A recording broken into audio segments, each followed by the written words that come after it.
This is Mark Bell from supertraining.tv, Super Training Gym, the strongest gym in the West, answering more questions today for the Power Project.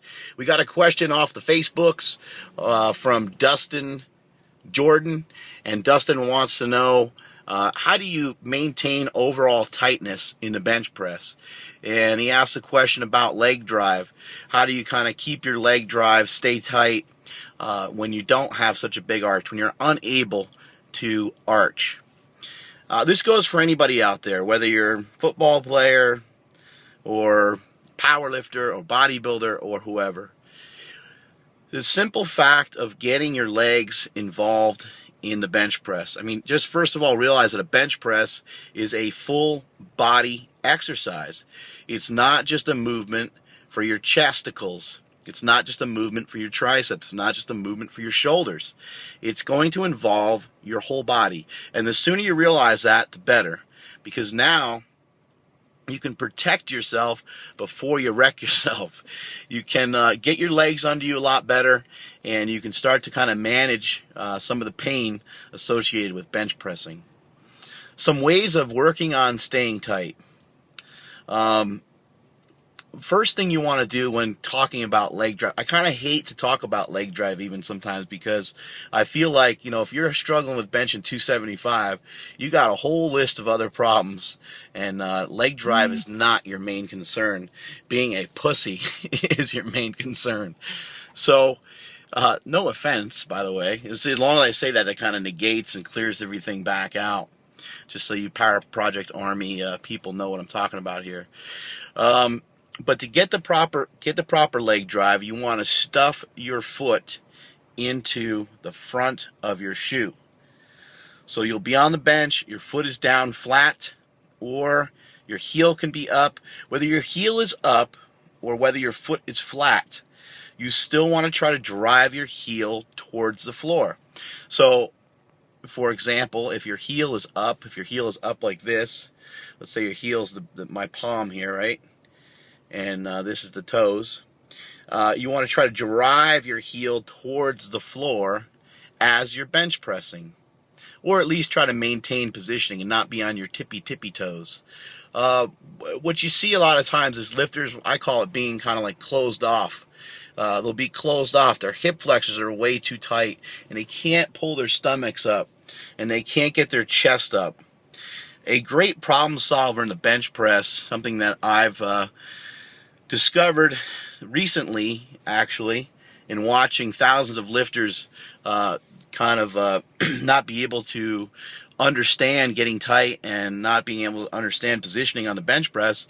I just simply started telling people, chest up. Keep your chest up, chest up, chest up, chest up.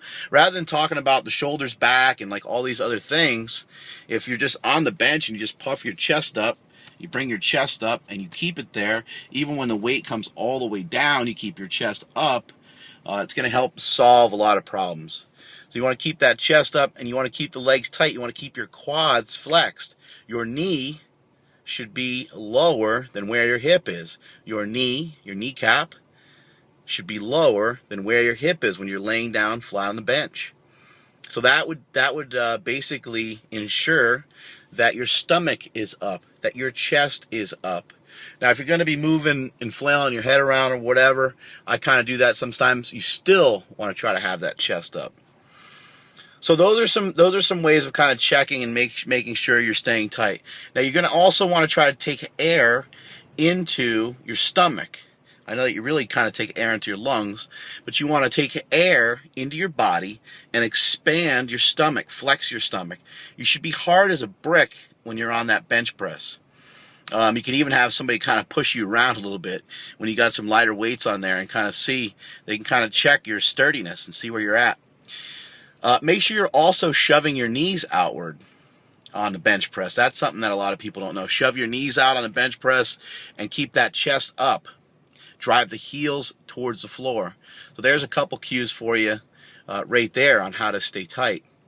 A couple other things you can do. Repetitions are a great problem solver.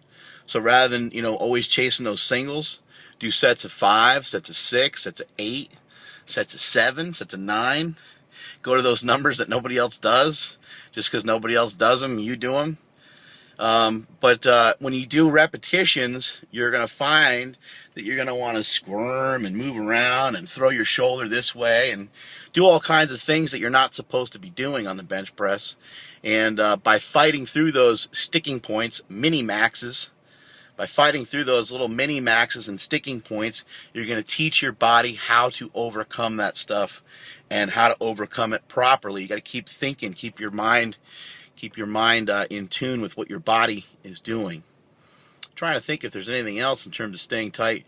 Make sure that when you unrack it, this is a huge problem. Make sure you unrack it, that you're not trying to show how strong and how tough you are. A lot of times you'll see people do that. This is kind of a high school kids kind of do this. They'll unrack it and they'll kind of shoulder it out. Try to, first of all, hopefully you have a friend, at least one friend that can lift off to you. I hear guys say all the time, "Oh, I kind of train by myself. I train by myself. What do I do? I can't find a spotter." How is that possible? How do you have 0 friends? I don't understand it. You should be able to get somebody to lift off for you. Anyway, if you can't, you got to still stay tight, even when you unrack the weights. And if you have somebody lifting off for you, you have to stay tight still. You want to try to pull the weights out of the rack. You want to pull the weights out of the rack. Pull the weight out of the rack. You don't want to take the weight, let's say the weight's here in my hand. You don't want to take the weight and go whoop, like that, and now be all out of position, because with those heavy weights, now we're going to start to kind of load it into the shoulder. What we want to try to do is try to keep in here. Hopefully we have somebody lifting off. If you don't have somebody lifting off, you're going to have to elbow it out a little bit. You're not going to have any other choice. But hopefully we have somebody to help us lift it off a little bit, get it over those little hooks, and then just pull the weight out like you're doing that old school chest expanding pullover. I think that about covers it, man. Make sure you're focused in on it, staying tight. Keep the legs tight. Your quads should be flexed. Drive the heel towards the floor. You also want to try to be pushing yourself this way towards the spotter. Your knee should be lower than your hip. Try to take air into your stomach, blow yourself up, get yourself super duper duper duper tight, and keep your chesticles up. We got a cliffhanger for you today. I know it's been a little while. Maybe I should give away a slingshot for this. What do you guys think? Oh, I heard that from that guy over there, that cheap guy over there with the free powerlifting meat t-shirt over there. Why are powerlifters always wearing free t-shirts? You ever notice that? Bodybuilders too. And it's always stuff that doesn't even fit. It's either way too tight or way too big. And it matches their fanny pack. Anyway, we'll do that. We'll give away a slingshot to whoever can answer this question. Except for the Mad Dog. It's only for the original slingshot from howmuchyoubench.net. And the question is this: at which weight did Stan the Rhino Efforting lace up? Which weight did he have to lace up his shoes for when he squatted 905 at Super Training Gym just a couple days ago? Make sure you look that video up. Rhino squatting 905 and Dan Green squatting 800. Unbelievable. But which weight did he have to start to lace his shoes up? Was it 500 pounds, 600 pounds, 700 pounds? Just as long as you guess kind of within the pound, within range, I'll give it to you, because I don't remember the exact weights either. But 5, 6, 7, 800, 900 pounds. Which weight did the Rhino have to lace his shoes up for? And that is it from I almost forgot. What did I forget? I forgot to say, embrace your fears and protect your dreams. Follow through on your dreams. And that is it from supertraining.tv.